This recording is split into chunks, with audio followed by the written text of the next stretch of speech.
Selamat pagi, selamat siang, sore, malam. Assalamualaikum warahmatullahi wabarakatuh. Ini adalah pertemuan ketiga mata kuliah eksplorasi dan pengembangan lapangan migas. Untuk pertemuan kali ini kita akan membahas mengenai analisis data geofisika. Materi ini cukup banyak, mencakup materi tentang pemanfaatan data magnetik, graviti, dan seismik untuk mendukung eksplorasi migas. Sementara penggunaan data sumur nanti akan kita bahas pada bab berikutnya. Karena banyaknya materi ini, maka saya akan mencoba meringkas sebaik mungkin. Nanti beberapa materi yang terkait dengan beberapa teknis interpretasi itu bisa kita sampaikan di YouTube yang lain. Baik, sebagai pendahuluan, prinsipnya ketiga survei ini baik magnetik, graviti maupun geofisika ini adalah penggunaan data bawah permukaan yang tidak bersifat langsung, artinya kita tidak bisa melihat kondisi batuannya, tapi hanya merekam dari sifat-sifat yang terkandung dari batuan tersebut, yaitu sifat kemagnetikannya, berat jenisnya, dan juga sifat pantulannya dari batuan tersebut. Apa yang diukur biasanya ya sifat fisik batuan itu dan juga kemungkinan struktur geologinya, di mana magnetit akan mengukur tingkat kemagnetannya, kemudian graviti akan mengukur berat jenisnya, dan seismik akan mengukur sifat memantulkan atau meneruskan gelombangnya. Ketiganya mempunyai kelebihan dan kekurangan, jadi kalau memungkinkan ketiga data itu ada, bisa dikombinasi saling melengkapi, maka akan kita dapatkan integrasi penampakan bawah permukaan yang lebih baik. Nah, sekali lagi, karena ini sifatnya cakupannya ketiga data ini regional, cukup luas ya cakupannya, maka akan sangat baik untuk kegiatan awal suatu eksplorasi migas. Baik, kita mulai saja dari magnetik. Prinsipnya untuk survei magnetik itu mengetahui medan magnet suatu batuan. Jadi distribusi yang ada di sifat kemagnetikan batuan itulah yang menyebabkan nanti adanya variasi lokal dalam medan magnet. Nah, di dalam eksplorasi secara singkat, batuan sedimen itu biasanya mengandung sedikit unsur-unsur yang magnetik. Dia akan lebih kecil biasanya dibandingkan dengan batuan beku dan batuan metamorf nilai magnetismenya. Nah, untuk batuan dasar biasanya kadang-kadang secara empiris ini dia mempunyai nilai magnetik yang bisa 2 kali lebih besar daripada batuan sedimen. Dengan demikian kadang-kadang dengan memanfaatkan pengukuran magnetit ini bisa digunakan nanti untuk mengukur kira-kira ketebalan seri batuan pada kerak bumi. Karena kita akan mencoba melihat misalnya kedalaman basementnya. Nah, karena ini sifatnya magnetit, maka sangat dipengaruhi oleh magnetit bumi, di mana nilainya di kutub itu biasanya akan lebih tinggi dibandingkan dengan nilai di ekuator. Jadi ini distribusi penilaiannya dalam pengukurannya dalam nanotesla, di mana kalau di sekitar kutub itu sudah 60.000, sementara kalau di ekuator tinggal separuhnya saja. Nah, aplikasinya ini digunakan untuk membantu interpretasi 2D dan 3D seismik. Kemudian juga ketika sudah mempunyai data magnetik secara keseluruhan, bisa kita gunakan untuk merencanakan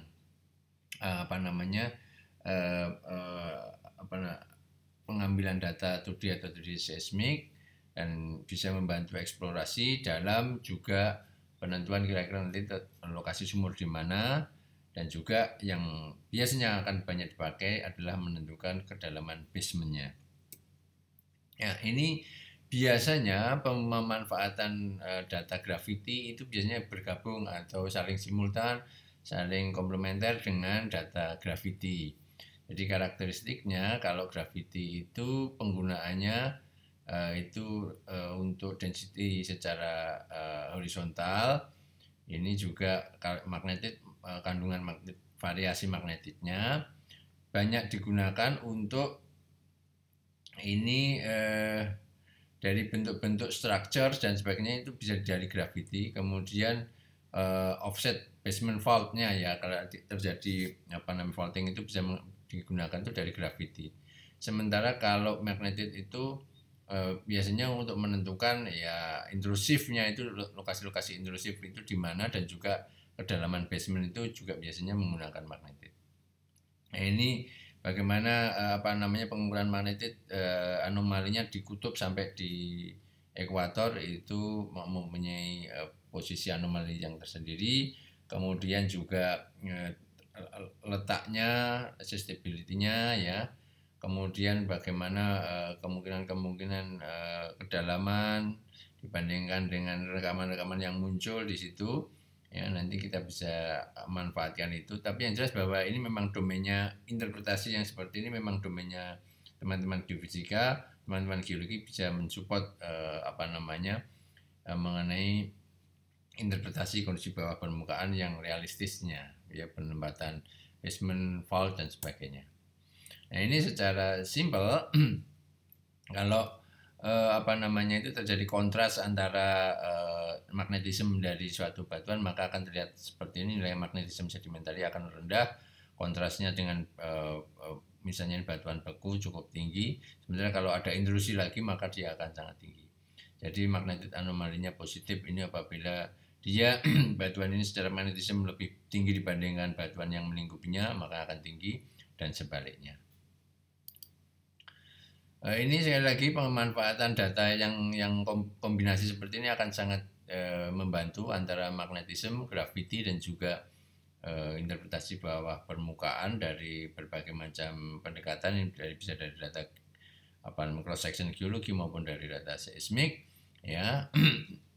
Penggunaannya untuk beberapa interpretasi, ya adanya vulkanisme, adanya intrusi dan sebagainya nanti akan sangat kontras dijumpainya terutama di magnetiknya ini. Ini juga demikian beberapa contoh kedalaman anomali magnetit, ya. Yang merah ini sangat tinggi, anomali positif ini biasanya menunjukkan batuan yang mempunyai magnetit sangat tinggi dibandingkan dengan kontras magnetit batuan sekitarnya. Sementara yang berwarna biru ini lebih rendah dibandingkan batuan yang ada di sekitarnya. Jadi ini bisa lihat kontrasnya, kemungkinan ini basement tinggi, ini basement yang dalam, dan seterusnya. Dan berikutnya adalah survei gravity. Ini kalau gravity itu prinsipnya sekali lagi adalah mengukur variasi gravity. Yang mengontrol nilai gravity adalah densitas. Semakin padat, semakin kompleks suatu batuan biasanya akan mempunyai nilai gravity yang semakin tinggi. Dan secara empiris untuk geologi, nilai batuan beku kristalin terutama basement ataupun batuan beku, ya itu mempunyai nilai gravity yang lebih besar dibandingkan dengan seri batuan sedimen, ya baik sedimen klasik maupun non klasik. Basement umumnya mempunyai densitas gravity yang sangat tinggi. Biasanya basement apapun lah, biasanya terutama apalagi basementnya berupa granit misalnya, itu akan mempunyai nilai gravity yang sangat tinggi.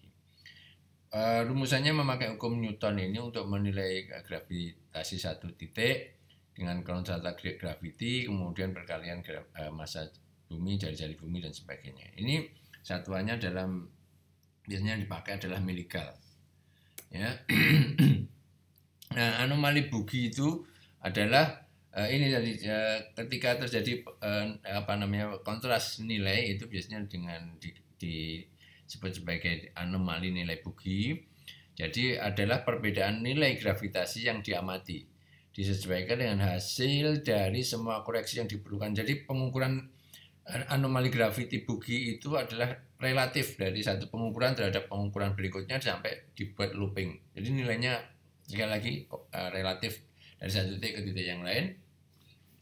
Jadi nanti akan ada tahap koreksi yang dimana data gravity itu berhubungan dengan variasi densitas di bawah permukaan secara lateral. Nah, ini anomali anomali Buggy juga harus mencerminkan variasi lateral dalam densitasnya, sehingga fitur-fitur high density dalam media dengan kepadatan rendah akan menimbulkan anomali Buggy positif, dan sebaliknya. Jadi fitur-fitur yang berdensitas rendah dalam media yang mempunyai kerapatan tinggi itu akan menghasilkan anomali Buggy yang negatif. Contohnya seperti ini, apabila ada batu pasir, batuan sedimen secara umum, ini dalam media yang densitasnya relatif lebih tinggi dibandingkan dengan intrusi garam atau salt dome namanya, ini densitasnya sangat rendah, ini akan terlihat anomali yang negatif. Sebaliknya, ketika ada basement yang tertutup sedimen, maka dia akan nampak sebagai anomali yang sangat tinggi positif. Ya, sekali lagi pemanfaatannya hampir-hampir mirip dengan magnetit, sehingga kalau kita lihat ini rule-nya dari penggunaan gravity dan magnetit dalam eksplorasi ini, pertama sebaiknya parameter-parameter resiko eksplorasi itu dievaluasi dari integrasi data gravity dan magnetik pada kegiatan awal, dari kegiatan kegiatan awal untuk studi di masih level cekungan, ya. Atau biasanya kalau level-level cekungan seperti itu, biasanya kalau dalam eksplorasi biasanya disebut sebagai new venture area new venture begitu, karena biasanya daerah itu daerah yang belum banyak datanya, belum berkembang, terutama data sumur belum ada, seismiknya juga masih sangat terbatas, biasanya dianggap sebagai new venture, itu menggunakan data gravity dan magnetit biasanya. Sehingga rule-nya biasanya dia Bayesian outline-nya, kemudian kalaupun structure trapping-nya itu biasanya juga sifatnya masih regional. Kemudian daerah hidrokarbon fetch area, yang daerah yang tertarik, daerah yang menarik, kira-kira yang menarik itu juga sifatnya masih regional.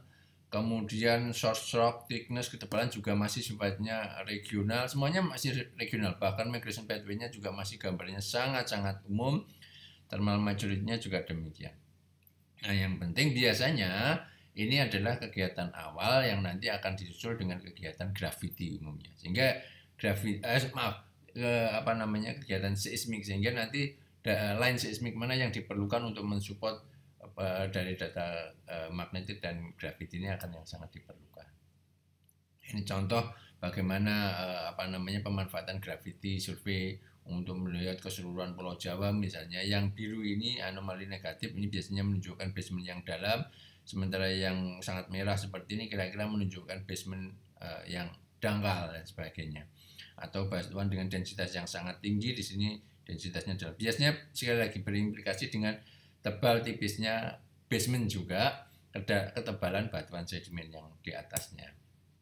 Ini juga sama di cekungan Sumatera Selatan, seringkali kita tunjukkan gambar ini yang warnanya hitam ini menunjukkan adalah dalaman-dalaman suatu cekungan, intinya menunjukkan sedimen yang sangat tebal di sini dibandingkan dengan yang berwarna merah-merah ini adalah sedimen yang sangat tipis. Maknanya dalam eksplorasi migas kita senantiasa mencari daerah-daerah yang mempunyai ketebalan sedimen yang besar, karena di sana memungkinkan terjadinya proses pematangan batuan induk, terjadinya proses kemungkinan terdapatnya semua petroleum system itu berada pada satu area yang mempunyai ketebalan sedimen yang besar. Ya, ini contoh lagi, ini di daerah di Papua Selatan, di mana data gravitinya sangat dimanfaatkan di awal karena seismiknya yang sangat terbatas. Ya, ini sebagai area introduction aja. Ini daerah yang basinnya cukup dalam, ini daerah-daerah dengan area yang yang merah-merah ini mestinya adalah basement yang dangkal dan sebagainya. Ya, meskipun sudah ada beberapa sumur, tapi sumur ini biasanya di daerah-daerah yang dekat dengan basement yang dalam sana. Kalau kebetulan eksplorasi kita di luar daerah yang ini, biasanya daerah ini belum ditunjang dengan data seismik yang memadai, maka kita menggunakan atau mengoptimalkan data gravity. Nah, ini contoh yang mencoba untuk mengintegrasikan dari data geologi, dari data magnetik, dan juga dari data gravity, bahkan dengan data radar ini untuk menginterpretasikan kondisi bawah permukaan secara komplit. Ingat, masing-masing itu penekanannya yang direkam di bawah permukaannya apa. Jadi ini akan sangat bagus untuk mengidentifikasi kira-kira nanti kondisi geologi bawah permukaannya seperti apa.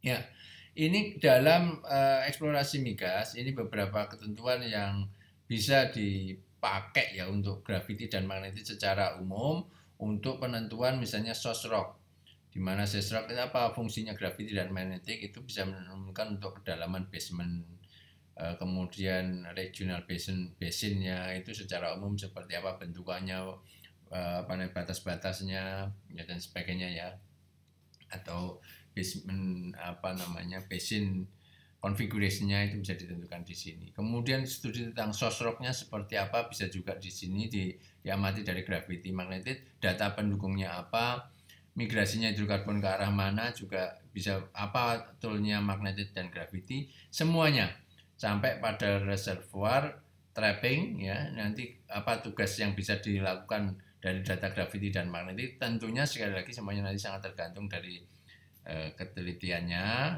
dari resolusi data yang ada ya, sampai kemudian vertikal dan timingnya. Ini sekali lagi ini adalah petroleum system elemen yang bisa didekati dari identifikasi gravity dan magnetik. Nah, ini sekali lagi semuanya sangat tergantung dari resolusi. Baik gravity maupun magnetik semuanya akan bisa dimanfaatkan dengan baik apabila resolusinya juga berkembang. Semakin detail suatu resolusi intinya, maka kita bisa sampai kepada interpretasi pada reservoir. Sementara resolusi yang sangat tinggi mungkin masih pada play identification. Play identification ini studi-studi awal ya, yang eksplorasi awal, kemudian penentuan prospek, evaluasi prospek dan seterusnya, bahkan sampai manajemen reservoir. Itu sekali lagi memerlukan ketelitian ataupun resolusi pengamatan gravity dan juga magnetit yang lebih detail. Jadi seperti itu, bisa dibaca dengan lebih detail magnetit untuk play sampai kepada reservoir management. Baik, selanjutnya kita akan membahas di data seismik.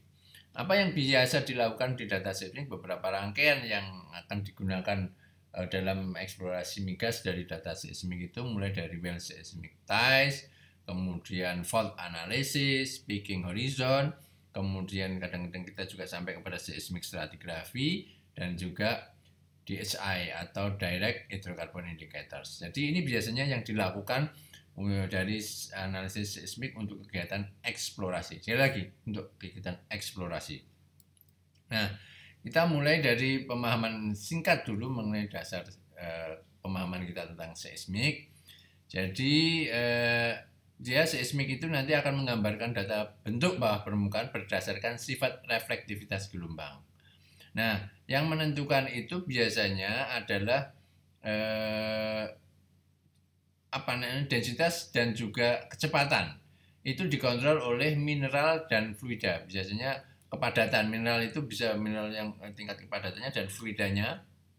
Nah, sehingga masing-masing ini tadi akan mempunyai tingkat kecepatan dan densitas yang itu didefinisikan sebagai impedansi akustik.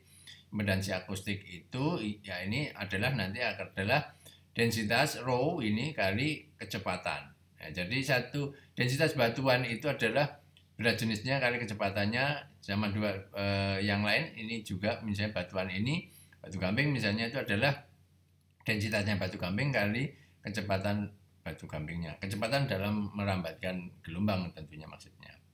Nah, sehingga ada batas kontras impedansi nanti ya, ada batas kontras dari impedansi itulah yang disebut sebagai reflektivitas atau koefisien reflektivitas. Nah, karena memanfaatkan gelombang akustik menemukan bentukan bawah permukaan, maka domainnya itu yang masih domain waktu. Seismik itu domainnya domain waktu karena semuanya karena berdasarkan kecepatan tadi. Nanti ini bagaimana kita mempunyai data litologis yang mempunyai velocity dan density tersendiri, dikalikan itu nanti akan keluarnya nilai impedance, kemudian akan menghasilkan koefisien refleksi, dikalikan wave rate artinya contoh gelombang trace gelombangnya, maka akan menghasilkan sintetis ini, menghasilkan contoh dari satu contoh gelombang itu. Kalau kemudian semakin banyak dilakukan data itu secara horizontal, maka akan menghasilkan data horizontal seismik seperti ini. Itu prinsipnya. Sekali lagi kalau nanti akan mempelajari bagaimana konsep dasar kerja seismik, kemudian akustik medan, nanti kita bisa lihat di channel YouTube yang lain. Sementara itu data sumur adalah data yang domainnya prinsipnya domainnya kedalaman, karena hasil pengeboran dan datanya langsung dan mengukur kedalaman. Jadi selama pengeboran itu kemudian dilanjutkan dengan proses logging, pengambilan batu inti dan sebagainya. Jadi dari situ kemudian logging itu salah satu loggingnya adalah mengukur juga data tentang time. Ya, jadi yang kemudian kita sebut sebagai DT log atau time log, berita jenis log. Ya biasanya delta time, ya DT itu biasanya delta time. Baik, ini bagaimana keunggulan dan kekurangan masing-masing data, baik data seismik maupun data sumur yang kemudian nanti akan kita gabungkan. Pertama, untuk data seismik itu biasanya areanya itu volume dan area, sementara data sumur itu biasanya satu titik tetapi dalam. Ya. Kemudian frekuensinya cukup rendah karena cakupannya tinggi, sementara ini frekuensinya sangat tinggi. Ya. 10 sampai 20 kHz, ini sampai hanya 5 sampai 6 Hz saja karena ini juga cakupannya lebih luas. Resolusi vertikalnya bisa sampai 2 cm nih kalau pakai data sumur. Ini resolusi vertikalnya paling banter itu 15 meter ini secara teoritis. Nah, tapi horizontal resolusinya ini bisa sampai 1000 meter, 1 kiloan gitu ya resolusinya. Ini resolusi horizontalnya 6 meter. Ya, data yang dikembangkan nanti terkait dengan properti gelombangnya, amplitudenya, fasenya, kecepatan dan sebagainya. Sementara data yang direkam bermacam-macam tergantung apa, termasuk tadi densitasnya, resistivitasnya, soniknya dan sebagainya. Ini sebagai pembanding, ini satu wiggle namanya, satu wiggle dari ini bisa data sumur itu bisa beraneka ragam data yang didapatkan. Ya. Jadi yang penting ini keduanya merupakan data yang sangat penting di bawah permukaan, tapi domainnya berbeda. Sumur memiliki resolusi vertikal yang lebih baik dan dapat mengkonfirmasi kondisi geologi secara lebih jelas pasti. Sementara seismik memiliki rekaman bawah permukaan yang lebih luas sehingga dapat memperlihatkan pelamparan secara horizontal yang lebih bersifat regional mestinya. Nah, keduanya ini supaya untuk mendapatkan angka yang pasti maka harus digabungkan dengan apa yang namanya WL seismic test, yaitu mengikat data sumur ke dalam data seismik sehingga dapat diketahui posisi marker-marker itu, batas-batas misalnya batuan ataupun batas litologi tertentu, sebarannya secara horizontal seperti apa dari data seismik. Nah, ini kegiatan sekali lagi WL seismic test. Ini juga nanti kalau mau dilihat ada juga YouTube channel yang lain. Jadi prinsipnya mengikat data sumur itu dengan data mengkorelasikan seismik sintetik dengan data seismik yang asli. Ya, terus kemudian menyamakan marker, prinsipnya marker-marker ini dari data sintetiknya, marker-markernya ditentukan, kemudian bisa digunakan untuk penentuan horizon. Dan di sini kemudian kita fixkan bahwa ini horizon ini benar dan sebagainya sesuai dengan data sumur yang disebut sebagai ini misalnya horizon apa. Kalaupun umur ataupun batuan ataupun formasi, kemudian ini penentuannya itu dari data berdasarkan data sumurnya, itu akan lebih bagus.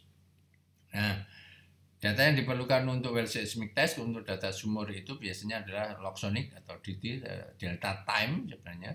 Kemudian log densitas karena sekali lagi kecepatan rambat gelombang itu sangat kontrol densitas.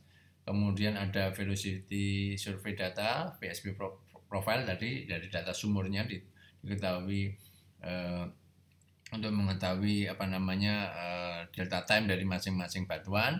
Kemudian lintasan seismik yang sebisa mungkin itu melewati data sumur atau berdekatan dengan data sumur itu, sehingga nanti kalau di-match-kan itu akan menghasilkan pas cross sectionnya di tempat yang apa ya, misalnya data seismik, kemudian di situ pas ada data sumur, maka pickingnya well seismic testnya itu akan pada kedalaman yang tepat. Ya, ini lagi tadi data densitas atau soniknya tadi yang digunakan, ini digunakan untuk penentuan well seismic test. Prinsipnya sama dengan tadi untuk penentuan reflection reflektor ya, ini RC-nya atau KR-nya ya, koefisien refleksi. Ya, ini pakai nilai akustik medan dari masing-masingnya A2 atau A1, terserah lah nanti yang mana A2 A1. Jadi ini nilainya seperti ini.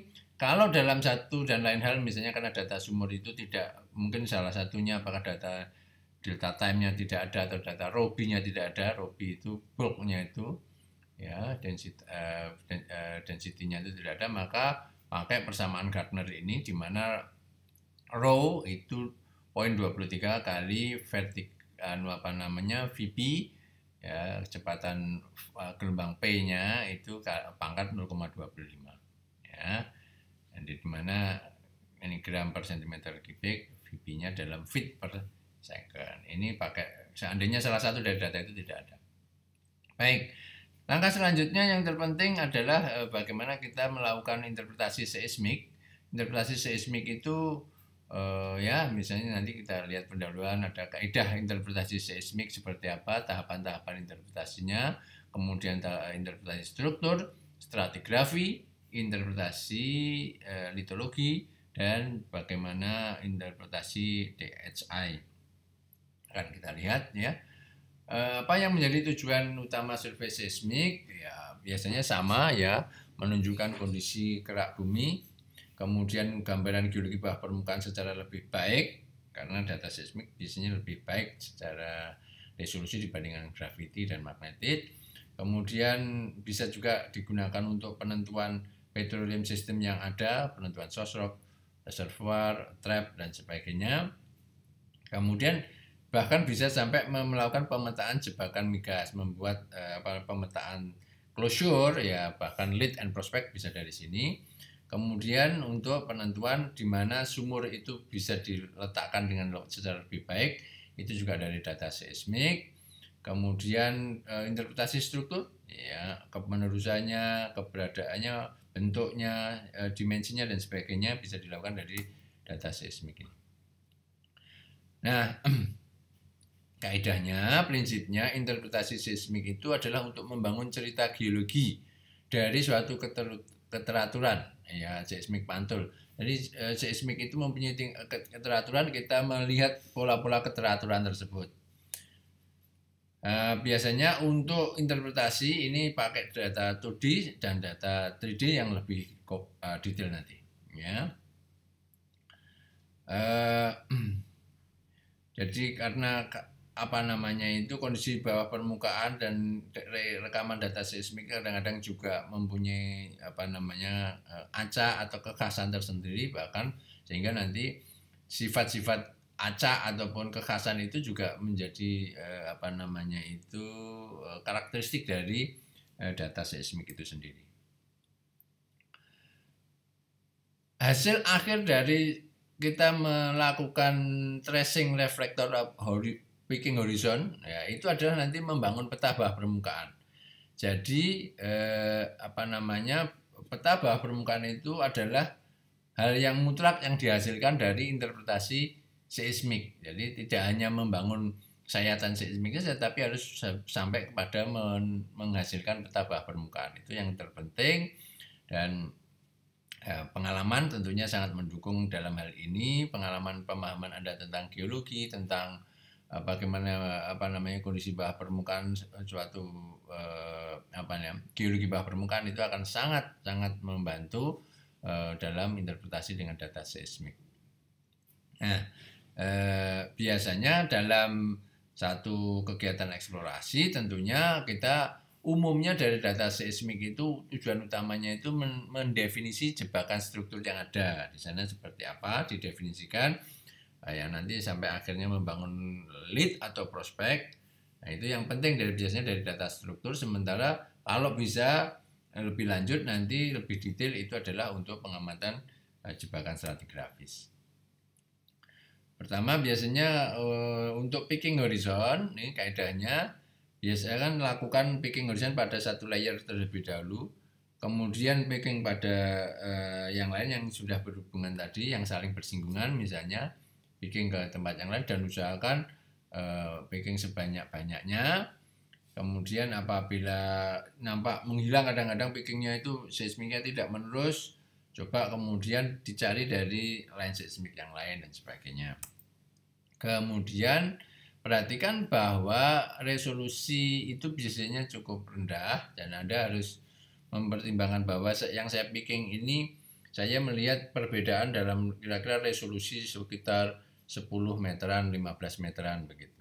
Sehingga nanti ada beberapa hal yang juga sifat dari sifat-sifat dari data seismik, karena karakteristiknya ini ada beberapa macam nanti yang perlu kita pahami. Misalnya adalah tuning effect, perlunya signal yang rusak begitu. Ya, jadi harus diperbaiki dulu, fasenya harus dibenarkan dari beberapa refleksi yang lain. Kemudian ada juga kadang-kadang multiple, jadi nampak persis reflektor yang di atas itu sama dengan yang di bawahnya. Biasanya misalnya levelnya permukaan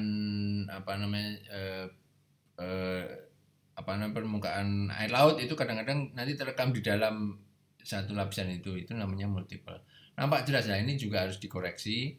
Kemudian velocity pull up, push down ini juga karena variasi velocity secara lateral itu kadang-kadang akan dia nampak seperti melinduk ke atas atau bahkan seperti cekung ke bawah. Lah itu perlu harus di-adjust dulu dengan migrasi kedalaman. Jadi ini tugas-tugasnya teman-teman geofisika untuk itu, tapi sebagai pengguna Anda harus tahu persis pitfall seperti ini yang mungkin akan Anda dapati di dalam interpretasi data seismik. Tahapannya, pertama perencanaan interpretasi, target interpretasinya apa, kemudian pahami tektonik regional, struktur dan beberapa informasi lain untuk geologi bawah permukaan. Kemudian pola-pola seismik yang ada, analogi geologi yang area yang diinterpretasi dan sebagainya harus ditentukan. Kemudian dataset yang ada digabungkan. Dataset itu dari data seismik, data geologi, data sumur, data yang lain-lain. Kemudian data-data seismik kadang-kadang cukup banyak, tidak semuanya dalam kondisi baik, harus dicek kualitasnya untuk interpretasi. Kadang-kadang bahkan ada yang sangat tua, yang isinya bahkan hanya scanan, tapi ada yang sangat baru, vintage namanya, atau edisi ya, vintage tahun 60-an, 70-an bahkan, sampai dengan vintage yang sekarang tahun 2020-an misalnya, itu harus diperhatikan. Ya, ini interpretasinya kadang-kadang meskipun sekarang semuanya sudah menggunakan workstation, tapi kadang-kadang masih juga menggunakan data dalam bentuk kertas. Itu kadang-kadang ada yang lebih enjoy di sana karena bisa langsung melihat mendekat menjauhnya. Kadang-kadang orang melihat dari data dari kertas itu lebih mudah menginterpretasi dibandingkan dengan melihat di workstation. Pilih dataset untuk pengamatan yang lebih besar, cekungan, komponen utama, struktur, stratigrafi, misalnya ada batas-batas sekuen yang besar dan sebagainya, tentukan di sana. Kemudian picking patahan-patahan utama yang nampak sekali bahwa itu tidak menerus, itu dianggap sebagai patahan, harus diinterpretasikan dulu. Kemudian interpretasi struktur-struktur yang lebih kecil. Kemudian buat pemetaan, misalnya pemetaan itu harus didukung oleh data geologi yang lain, terutama data sumurnya yang ada. Ya, karena sekali lagi akhirnya interpretasi geologi itu harus menghasilkan peta. Kemudian dilihat masing-masing interpretasi, karena mungkin data sumur itu, data sayatan seismik 2D itu dari satu line ke line yang lain itu yang saling berpotongan pun kadang-kadang agak geser begitu, sehingga harus dilakukan mistime, misalnya koreksi mistime, ada muter gitu.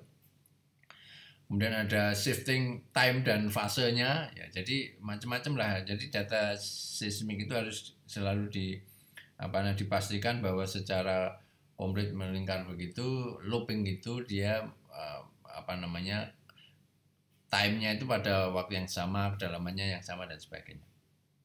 Kemudian model geologi bawah permukaan dari 2D itu bisa dibangun dengan baik, membangun kartunya dan sebagainya, nanti di belakang akan kita lihat.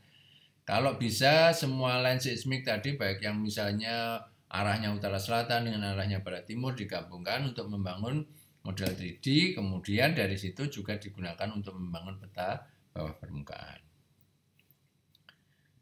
Ya, jenis-jenis interpretasi biasanya kita akan interpretasi struktur, ya, atau struktur peta bawah permukaan, kemudian stratigrafik, ini kita akan membangun kerangka kronostratigrafinya, ya, interpretasi seismiknya ya sekali lagi, kemudian interpretasi litologi, misalnya litologi itu bisa berubah juga karena kandungan fluida yang berbeda, porositasnya yang berbeda dan sebagainya. Kemudian ini contohnya, ya ini contoh line seismik dari barat ke timur. Dari kondisi seperti ini nanti ditarik bikin horizon, fault analysis dan sebagainya ya.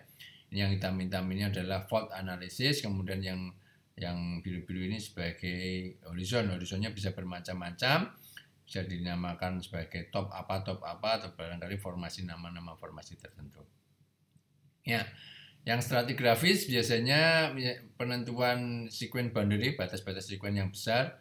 Kemudian bentuk-bentuk internalnya, apakah paralel, apakah menyebar, atau kayak chaotic, ataukah berbentuk cliniform seperti prograding begitu, apakah bentuk-bentuk yang lain. Jadi ini kalau interpretasi stratigrafis seperti itu, ya ini contohnya.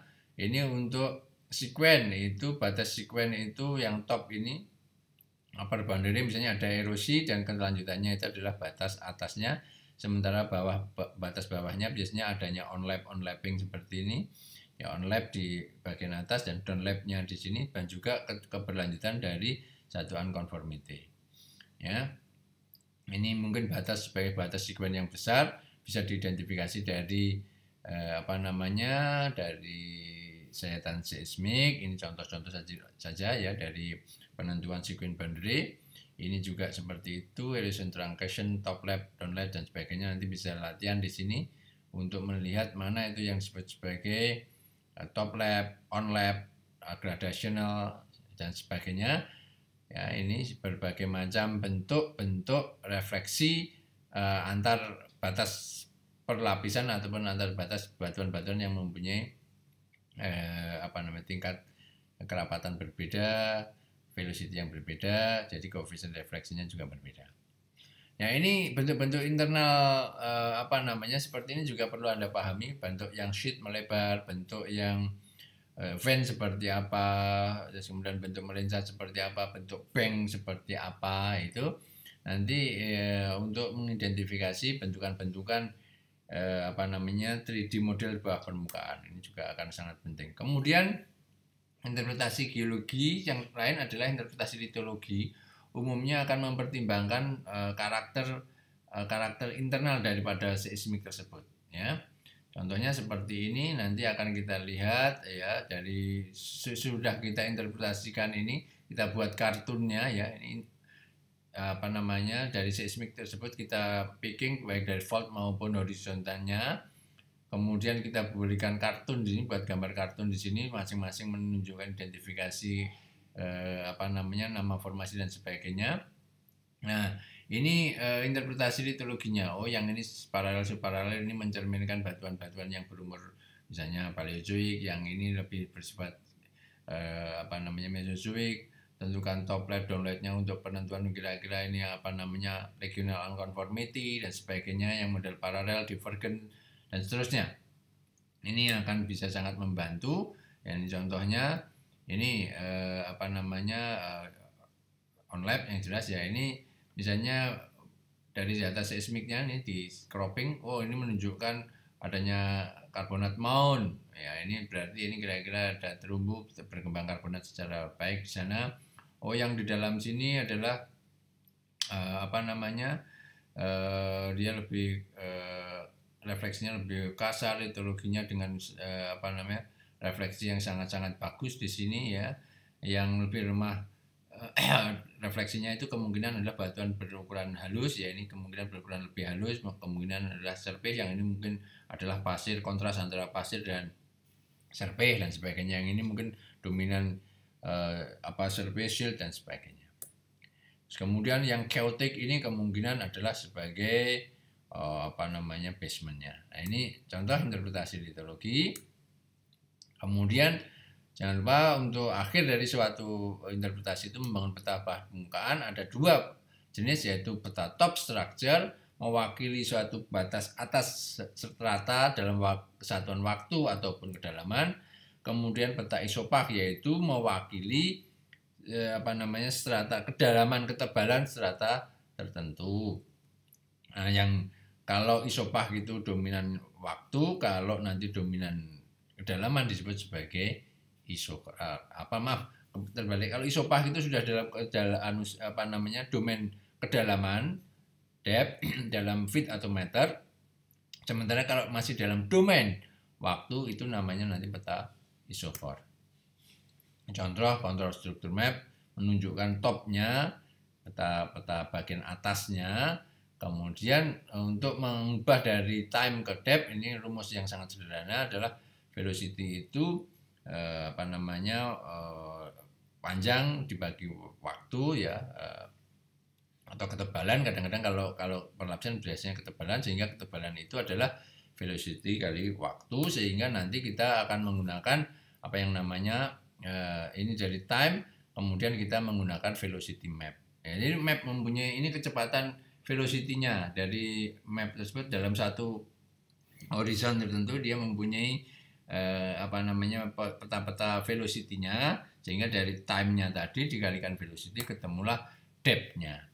Jadi seperti itu, cukup sederhana. Jadi ini sudah dalam peta dalam bentuk depth, yang awal tadi ya ini dalam bentuk time ya.